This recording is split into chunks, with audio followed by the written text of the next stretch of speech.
Don't use Wi-Fi. That's my advice for anybody who hasn't already experienced the horrors of trying to make Wi-Fi work in a live video production environment. So, hey everyone, my name is Doug. I run a company in Orem, Utah called Doug Johnson Productions. We do live event video production, so business conferences, concerts, sporting events, those kinds of things. And my experience with Wi-Fi is such that I can say with great confidence that you should not use Wi-Fi if you can possibly avoid it. Now, let me tell you why. Back up about 6 weeks ago, a friend of mine was getting married, and she asked me to do audio for her wedding reception. And to keep things simple, I brought my little Behringer XR mixer, an iPad, speakers, microphones. And when I tested it at home, everything worked great. I get to the venue, works great during setup. And then as people start to fill in the building, I'm starting to see the connection drop between the iPad and the mixer. And by the time the building is full, I can't connect to it at all. I can see the network, but I connect to it and nothing happens. I read online, the Wi-Fi radio in this mixer is kind of a problem. So it doesn't handle interference very well. So I decide next time I'm going to use the mixer, I'm going to bring my own access point. One that I know is good, I've used many times. And that's what I did. So this last Tuesday, I'm asked to shoot a video conference for the state of Utah.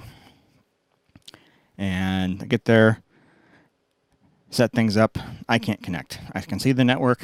I hit the button on the iPad. It tries to connect, fails. Sometimes it comes up with a password incorrect message, which I know it wasn't. But basically, I can't connect. I can't control the mixer at all. It turns out the facility, and I'd seen this before. The facility has a security feature on their own Wi-Fi network that if it sees other access points, it basically broadcasts all sorts of interference in order to make it impossible to use it. And that's what was going on. So I talked to the IT guys there. They were clueless about it. They had no idea how to work around it. They had no idea how to whitelist my device. And bottom line is I was late setting up because even though I had tested everything the day before, the setup that I brought wasn't going to work in that particular facility. Fortunately, I had a backup analog mixer in my truck, so I got it out, hooked it up. I was able to successfully stream the conference, but I was 45 minutes late. 45 minutes later than I should have been.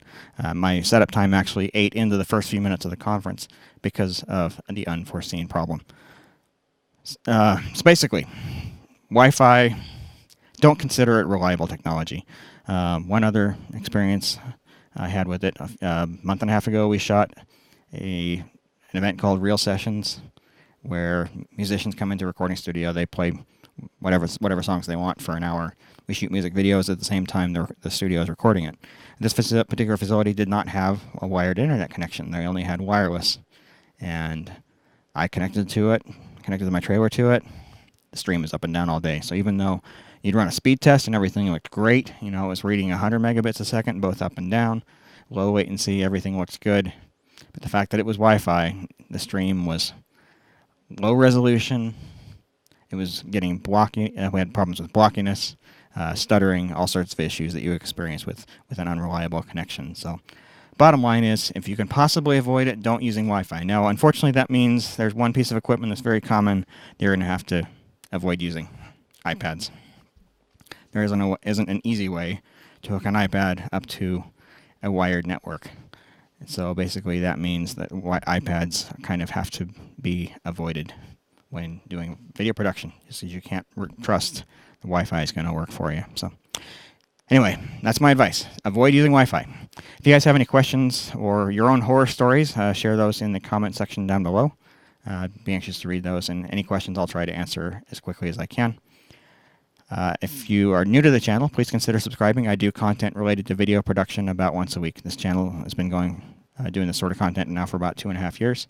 And averaging about once a week for new videos. So appreciate you guys watching, and have a fantastic day.